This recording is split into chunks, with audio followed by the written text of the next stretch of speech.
ड्रामे के स्टार्टिंग में हमें हमारी फीमेल लीड येयन दिखाई जाती है, जो कि 22nd सेंचुरी की बेस्ट डॉक्टर में से एक है और वो टाइम मशीन के जरिए समय में पीछे चली जाती है, जो कि क्वांगलांग एम्पायर का इलाका था।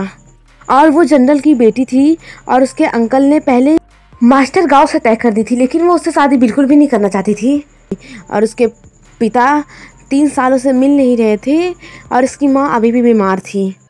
तो जब वो जनरल ए की बेटी बन कर के उठती है तो वो सोचती है कि मेरे अंकल ने मेरी लाइफ ऐसे लिखी है, लेकिन मैं ऐसा बिल्कुल भी नहीं होने दूंगी और मैं अपनी किस्मत चेंज करके रहूँगी।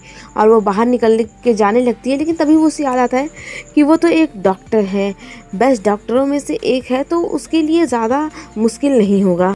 और वो बाहर को जड़ी बूटियाँ ढूंढने के लिए जाती है, तभी पीछे से उसके गले पे कोई चाकू रख लेता और बोलता है कि तुम हिलना मत वरना मैं तुम्हें मार दूंगा। तो फिर भी वो हिलने लगती, तो वो बोलता है मैं तुम्हें मारना नहीं चाहता हूँ, बिल्कुल भी तुम्हें मारने का इंटेंशन नहीं है।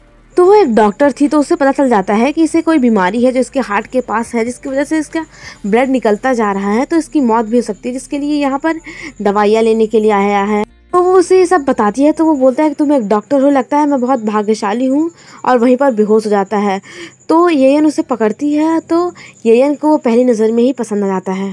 येयन उसे ले जाती है और अपने स्टाइल में उसका इलाज करती है और उसे दवाइयाँ देती है। जब वो होश में आता है तो उसे लगता है कि ये कोई असैसिन है, जिसके कारण वो उस पर चाकू से हमला करने की कोशिश करता है, लेकिन उसके हाथ में चाकू की जगह गाजर होता है और वो अपना चाकू इधर उधर ढूंढने लगता है।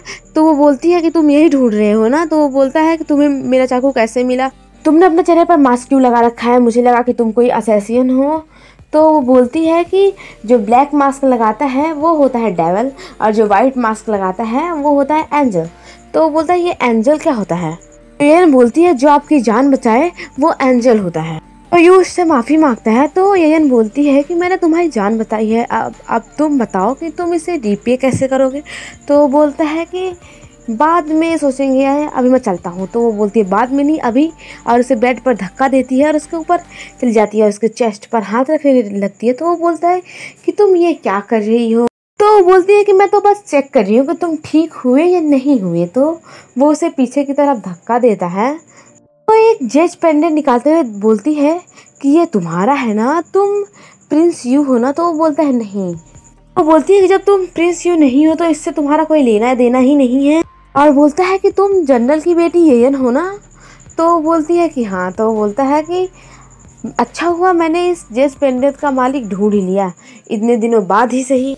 और उसके क्लोज जाने लगता है, लेकिन उनके बीच में कुछ हो ही पाता कि बाहर से उसके अंकल की लड़की चिल्लाने लगती है। तो वो बाहर जाती है तो उसे धमकी देती हुए बोलती है कि तुम्हारी शादी मास्टर गांव से होने वाली है, तो तुम यहाँ पर क्या कर रही हो? तो वो बोलती है कि मैं मास्टर गांव से शादी नहीं करने वाली हूँ। तो बोलते तुम अपनी माँ के बारे में सोच लो, अगर तुम शादी नहीं करोगी तो कभी अपनी माँ से नहीं मिल पाओगी। तो वो बोलती है कि तुम इसकी चिंता मत करो, मैं तो उन्हें ढूंढ ही लूँगी। और फिर येयन अपनी तैयारी करके मास्क वास्क लगा के बाहर निकलती है और गार्ड को मारती है और कोई धुआं छोड़ देती है और एक पेड़ के पास जा करके अपनी मॉम के बारे में पूछती है, लेकिन वो बता नहीं रही होती है। तो उसके मुंह में एक दवाई डाल देती है, जिसके कारण उसकी जीभ नीली हो जाती है। तो वो बोलती है कि आपने मेरे मुंह में क्या डाला है? तो वो बोलती है कि तुम अपनी जीभ खुद देख लो। तो उसकी जीभ हरी कलर की हो जाती है। तो वो बोलती है कि तुमने मुझे पॉइजन दिया है। तो येयन बोलती है कि तुम जल्दी से बताओ मेरी मॉम कहाँ है, अगर नहीं बताओगी तो मैं तुम्हें इसका एंटीडोट नहीं दूंगी और तुम्हारी मौत हो जाएगी। तो वो उसे बताती है कि तुम्हारी मॉम उधर है। तो वहाँ पे जाती है अपनी मॉम के पास। तो उसकी मॉम बिल्कुल ऐसे ही बेहोश पड़ी होती है, जैसे कोमा में चली गई हैं वो। उन्हें कोई ऐसी दवाई दे रहा होता है जिसकी वजह से वो हिलडुल नहीं पा रही होती हैं। तो पहले तो अपनी मॉम का इलाज करती है और उसके बाद वो उसे एंटीडोट को एक पानी में डाल देती है खूब सारे, और बोलती है कि अगर तुम बचना चाहती हो तो ये जितना भी पानी है तुम्हें पीना पड़ेगा। तो मीर बोलती है मैं कैसे पी सकती हूँ, ये तो बहुत सारा है। तो वो बोलती है कि अगर जिंदा रहना है तब तो पीना ही पड़ेगा। और उधर प्रिंस यू एक एरो उठाते हुए बोलता है कि मेरी वाइफ तो धांसू है, एक्स्ट्रा ऑर्डिनरी है। और फिर हमें असली वाली येयन और ये येयन साथ में दिखाई जाती है, जहाँ पे ये बोल रही होती है कि कि तुम मुझे परेशान क्यों कर रही हो। तो वो बोलती है कि मैं बन जाओ ताकि तुम उन्हें बचा सको, मेरे जो करीबी हैं जिन्हें मैं नहीं बचा पा रही हूँ। अगर तुम मुझे छुओगी तो मैं तुम और तुम मैं बन जाऊंगी। तो वो उसे छूती है और फिर उसके अंकल आंटी और उसकी बेटी आती है, जिससे मेड बोलती है कि इन्होंने मुझे फोर्स किया था यहाँ पर तक लाने के लिए, और वो तीनों उसे सुना रहे होते हैं। तो बोलती है कि ये सारा कुछ मेरा है, ये सब कुछ मेरे डैड का है, तो आप मुझे उनका बिजनेस संभालने दें। तो बोलते हैं कि मैंने तुम्हारे पिता जब नहीं थे तब मैंने उनकी इतनी मदद की, उनका बिजनेस इतना संभाला, तो मैं अब तुम्हें कैसे दे सकता हूँ, और तुम्हारी तो इतनी एज भी नहीं है। और फिर उधर से एक बुढ़ी औरत भी आती है, वो शायद उसकी दादी होगी, मुझे पता नहीं है। तो वो भी उसके अंकल का ही साथ दे रही होती है। तो बोलती है कि ये सब कुछ मेरे डैड का है और ये सब मुझे बिलोंग करता है, तो मुझे ही मिलना चाहिए। तो उसके अंकल भी गुस्से में आ जाते हैं और बोलते हैं कि तुम ये सब संभाल सकती हो, और उसे दे देते हैं। लेकिन उसकी आंट तो बहुत ही ज़्यादा डिप्रेस हो जाती है कि ये सब कुछ तो हमारा था, हमने इतने सालों से इसे बनाया था, तो ये इतनी आसानी से उसे कैसे दे सकते हैं। और फिर येयन अपनी मॉम की देखभाल करती है और उसकी मॉम उठ जाती हैं और उन्हें बहुत ज़्यादा रोना आ रहा होता है, और वो बोलती है कि तुम्हारे पापा पूरे 3 साल से मिल नहीं रहे हैं, अब हम क्या करेंगे। और फिर येयन से यूँ बोलता है कि अपनी फैमिली के खिलाफ जाना ये किसी लड़की के लिए गलत बात नहीं है। तो वो बोलती है कि किसी प्रिंस का हर वक्त एक लड़की के पास आना, ये तो और भी ज़्यादा गलत बात है। तो यूँ बोलता है कि मैं यहाँ पर मेडिसिन के लिए आता हूँ और अभी भी मेडिसिन के लिए ही आया हूँ। तो उसे मेडिसिन देती है और उसे बताती है कि इन मेडिसिन को कैसे खाना है। तो वो बोलता है कि तुमने मेरे ऊपर इतना बड़ा उपकार किया है, मेरी इतनी मदद की है, तो मैं तुम्हारा ये बदला कैसे चुकाऊँगा। तो बोलती है कि तुम मेरी फैमिली को प्रोटेक्ट करना। तो बोलता है कि अच्छा, तुम मेरा नाम ले करके खुद और अपनी फैमिली को बचाना चाहती हो। तो बोलती है कुछ ऐसा ही समझ लो। तो वो बोलता है कि क्या तुम्हें पता नहीं है कि तुम मेरी होने वाली वाइफ हो, तो तुम्हें ऐसा बोलने की ज़रूरत ही नहीं है। तो बोलती है ठीक है, तुम मेरा बेड के पास इंतज़ार करो, मैं वहीं पे आती हूँ। तो वो बेड के पास जाकर के बैठ जाता है और फिर येन उसके पास आती है और उसका कपड़ा खोलने लगती है। तो बेचारा डर जाता है और कुछ न कुछ बहाना बना करके वहाँ से भाग जाता है। और फिर येन और उसकी माँ बाहर की तरफ होती है और वो बात कर रही होती है कि उसके पिता 3 सालों से मिल नहीं रहे हैं, तो क्या वो लौट कर आएंगे या नहीं। तभी उसके पास यू आता है और उससे बात करने लगता है और उसके कान के पास जाकर के बोलता है कि मैं यहाँ पर मेडिसिन के लिए आया हूँ।